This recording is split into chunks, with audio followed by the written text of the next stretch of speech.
Judicial enquiry చేసిందో ఈ కట్టడాల మీద ఖచ్చితంగా ఒక టెక్నికల్ జ్యుడిషియల్ కమిటీ కేంద్రం అపాయింట్ చేసిన తర్వాతే ఈ పోలవరానికి నిధులు రిలీజ్ చేయాలి. వీళ్ళ దగ్గర డీటెయిల్డ్ ప్రాజెక్ట్ తీసుకుని ఏది అన్ని ఇండియన్ స్టాండర్డ్స్ ప్రకారం కడుతున్నారా లేదా అని చూసుకున్న తర్వాతే డబ్బులు రిలీజ్ చేసి పోలవరం మొదలెట్టాలి. లేదంటే మనకి కాళేశ్వరంలో అయిపోద్ది. కాళేశ్వరంకి మనకు ప్రాబ్లం లేదండి. ఇక్కడ పోలవరం వచ్చేటప్పటికి వీళ్ళు చేసిన తప్పు వల్ల మనం ఎవరం కూడా మిగలం. ఈస్ట్ వెస్ట్ గోదావరి కాకినాడ నుంచి భీమవరం అంతా కూడా కొట్టుకుని వెళ్ళిపోతాం. ఎంత పెద్ద ప్రాబ్లం అన్నది మనం ఫేస్ చేయబోతున్నాం.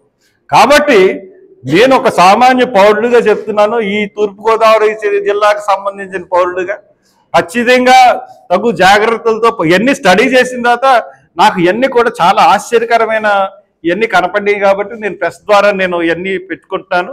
దీనికి ఇటువంటి అక్రమాలకు పాల్పడిన వాళ్ళు ఎవరు ఉన్నారో వాళ్ళ దగ్గర నుంచి కూడా తిరిగి డబ్బులు వసూలు చేయించాలి.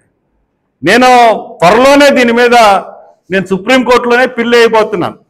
వీళ్ళు కానీ సరిగ్గా కానీ ఇది కానీ జరగకపోతే మటుకు డెఫినెట్గా సుప్రీంకోర్టులో పిల్లేసి దీన్ని ఖచ్చితంగా యాజ్ పర్ ది నామ్స్ నేను చెప్పినట్టు, చంద్రబాబు నాయుడు చెప్పినట్టు, సిడబ్ల్యూసి చెప్పినట్టు కదా, అందరూ కలిసి Polavaram project authority committee norms ప్రకారం ఎక్కడ ఎలా కట్టాలో అలా కట్టమని చెప్పి నేను విజ్ఞప్తి చేస్తాను. Thank you.